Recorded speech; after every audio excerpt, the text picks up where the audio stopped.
अपने पिछले सेशन में वृत्त से जुड़ी शब्दावलियों और परिभाषाओं के बारे में पढ़ा। तो क्या आप बता सकते हैं कि वृत्त की स्पर्श रेखा क्या होती है? अगर आपको याद है, हमने पार्क से सटा हुआ एक रोड देखा था। वृत्त की स्पर्श रेखा का कॉन्सेप्ट भी कुछ इसी प्रकार है। स्पर्श रेखा वह रेखा होती है जो वृत्त को एक ही बिंदु पर स्पर्श या प्रतिच्छेदित करती है।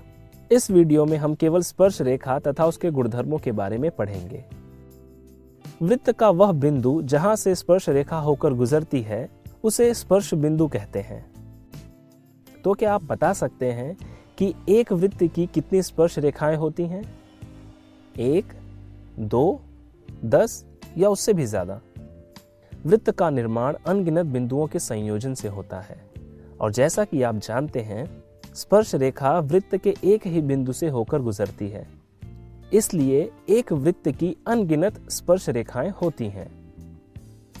चलिए अब हम पिछले सेशन में दिखाए गए पार्क के एग्जाम्पल में चलते हैं। मैं पार्क के केंद्र में स्थित फाउंटेन के पास खड़ा था और मुझे आइसक्रीम खरीदनी थी। मेरी माँ ने कहा, सबसे नजदीकी दुकान पर जाओ और आइसक्रीम ले लो। वहां रोड पर कुछ दुकानदार थे जो कि सब पार्क के बाहर थे, लेकिन एक दुकानदार एकदम पार्क से सटा हुआ पार्क के गेट पर ही था। अगर मुझे किसी भी दुकानदार के पास जाना होता तो मुझे सबसे पहले गेट पर ही खड़े दुकानदार को पार करना होता। क्योंकि देखने में पहला दुकानदार नजदीक था, इसलिए मैंने उससे आइसक्रीम खरीद ली। लेकिन अगर मान लीजिए वहां पर और भी 2 रास्ते होते जो सीधे बाकी 2 दुकानदार की ओर लेकर जाते, तो क्या तब भी पहला दुकानदार सबसे पास में होता? तो चलिए इस विचार को हम भूमितीय रूप से देखते हैं और सिद्ध करते हैं कि सबसे पहली दुकान सबसे पास में और वहां तक की दूरी रोड से लंब है। अगर हम वृत्त के केंद्र से वृत्त के स्पर्श बिंदु को त्रिज्या से जोड़ते हैं तो त्रिज्या स्पर्श रेखा पर लंब होती है, अर्थात 90 अंश का कोण बनाती है। और यही हमारा पहला प्रमेय है कि किसी भी वृत्त की स्पर्श रेखा उस वृत्त की स्पर्श बिंदु से खींची गई त्रिज्या पर लंब होती है और हमें इस कथन को सिद्ध करना है। मान लीजिए एक वृत्त जिसकी त्रिज्या OP है और स्पर्श रेखा XY जो वृत्त को स्पर्श बिंदु P पर स्पर्श करती है, तो OP XY पर लंब है। हम स्पर्श रेखा पर बिंदु Q लेते हैं और OQ को जोड़ते हैं।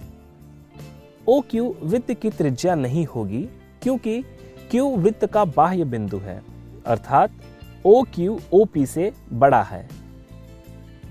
इसी प्रकार हम जो भी बिंदु लेंगे वह वृत्त का बाह्य बिंदु ही होगा और हमेशा OP से बड़ा होगा। इससे हम यह कह सकते हैं कि OP सबसे छोटी रेखाखंड है और स्पर्श रेखा से 90 अंश का कोण बनाती है, अर्थात लंब है।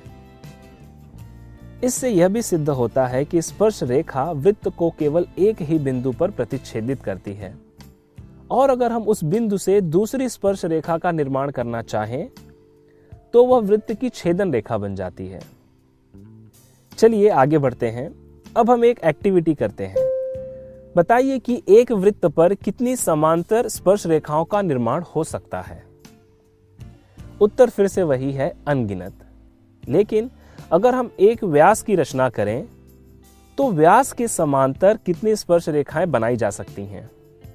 वैसे तो हम AB के समांतर कई रेखाएं बना सकते हैं, लेकिन ऐसी 2 रेखाएं होंगी जो न केवल AB के समांतर होंगी बल्कि वह वृत्त की स्पर्श रेखाएं भी होंगी। यह भी वृत्त का एक गुणधर्म है कि वृत्त के व्यास के समांतर केवल 2 स्पर्श रेखाओं का निर्माण हो सकता है। अब हम दूसरे गुणधर्म की ओर बढ़ते हैं। जैसा कि हमने देखा कि वृत्त पर स्थित बिंदु से केवल एक ही स्पर्श रेखा होकर जाती है, तो बताइए कि वृत्त के अंदर तथा वृत्त के बाहर स्थित बिंदु से कितनी स्पर्श रेखाएं बनाई जा सकती हैं? पहली स्थिति में यदि वृत्त के अंदर स्थित बिंदु से स्पर्श रेखा खींची जाए तो वह वृत्त को 2 बिंदुओं पर प्रतिच्छेदित करेगी, जिसे हम वृत्त की छेदन रेखा कहते हैं।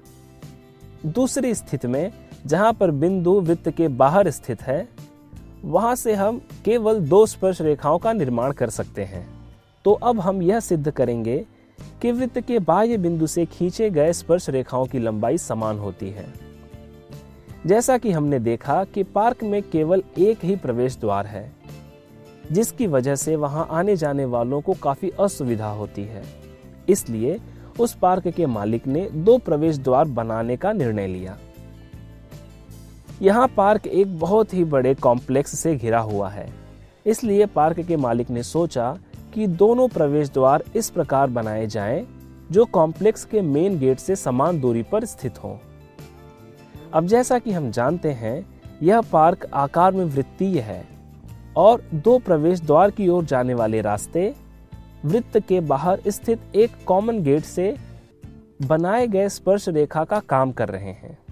तो चलिए भूमिति का उपयोग करके हम यह सिद्ध करते हैं कि भुजा PT सर्वांगसम है भुजा PQ के। यह सिद्ध करने के लिए हम एक छोटी सी रचना करते हैं। हम बिंदु P से वृत्त के केंद्र O तक एक रेखाखंड की रचना करेंगे तथा OT और OQ को भी जोड़ेंगे। अब जैसा कि हम देख सकते हैं कि हमें 2 त्रिभुज प्राप्त हुए हैं और स्पर्श रेखाखंड उस त्रिभुज की भुजाएं हैं। अब अगर हम त्रिभुज PQO और त्रिभुज PTO को देखें तो भुजा OQ सर्वांगसम है भुजा OT के, क्योंकि यह एक ही वृत्त की त्रिज्याएं हैं। भुजा OP सर्वांगसम है भुजा OP के, क्योंकि यह सामान्य भुजा है। कोण PQO सर्वांगसम है कोण PTO के, क्योंकि दोनों 90 अंश के हैं। जैसा कि हम देख सकते हैं कि यह स्पर्श रेखाखंड है जो 90 अंश का कोण बनाते हैं त्रिज्या से। इस प्रकार त्रिभुज PQO सर्वांगसम है त्रिभुज PTO के कर्ण भुजा कसौटी द्वारा। तो इससे हम कह सकते हैं कि भुजा PT सर्वांगसम है भुजा PQ के, क्योंकि यह सर्वांगसम त्रिभुजों की संगत भुजाएं हैं। तो इस प्रकार हमने सिद्ध किया कि वृत्त के बाह्य बिंदु से खींचे गए स्पर्श रेखा खंडों की लंबाई समान होती है। इस कथन को पाइथागोरस प्रमेय का उपयोग करके भी सिद्ध किया जा सकता है। तो दोस्तों चलिए हम देखते हैं कि इस सेशन में हमने क्या सीखा।